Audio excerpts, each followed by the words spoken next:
Good afternoon, guys. I'm Laura Carlton, currently in France, living in the French culture, and those of you who are watching are probably living in the Canadian culture, or maybe you're a part of another culture. Whoa, hold on. There's more than one type of culture? What even is culture? There are many different definitions because culture can mean something different to each individual. However, there are three components of culture. The first one is material traits, so that can be how you eat, how you dress, how you live, like your shelter. And the second one is the behavioral traits. So this is your politics, and this is your family, what you believe about marriage, your sex and child rearing. And the third one is material traits. So this can include your philosophy, your attitudes, and your values.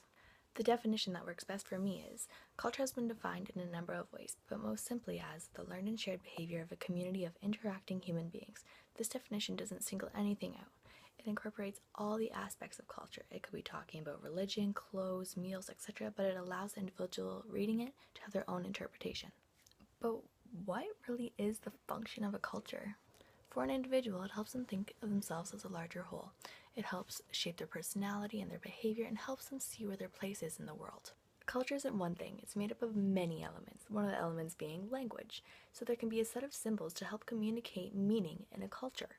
Another element is beliefs. Do you believe in heaven? Do you believe in hell? Do you believe in resurrection? How to become to be? Was it science? Was it God? Was it another person? Now, there often can be many issues involving culture, and people look at them from different theoretical perspectives. For example, the feminist theory perspective aims to have equality between the sexes. My personal favorite is the symbolic interactionalist theory because it allows an individual to interpret things their own way. They're allowed to have their own opinion. I think it's very important for people to have their own opinion because they are now leaders. They are not followers. They are not following the crowd. And last but not least, who has the power within a culture?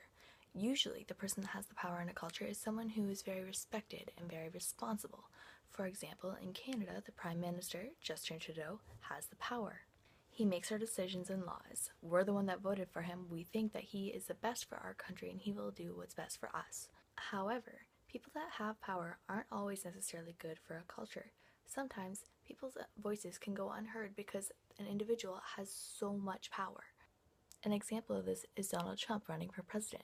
So many people are voting for him because they think he's going to do what's right for America. However, he's also saying that Mexicans are rapists and should not be allowed in our country.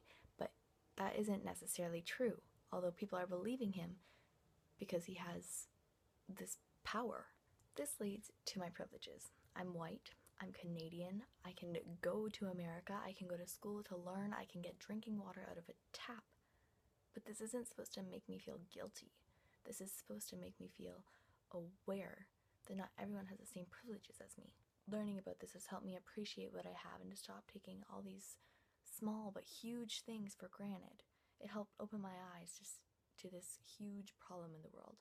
On the stages of continuum, I would place myself between the aware and concerned stages. When I first started this course, I had no idea how many issues there were concerning culture and privilege and power. But now that I keep learning about this every day, I take one more step closer to the concerned stage.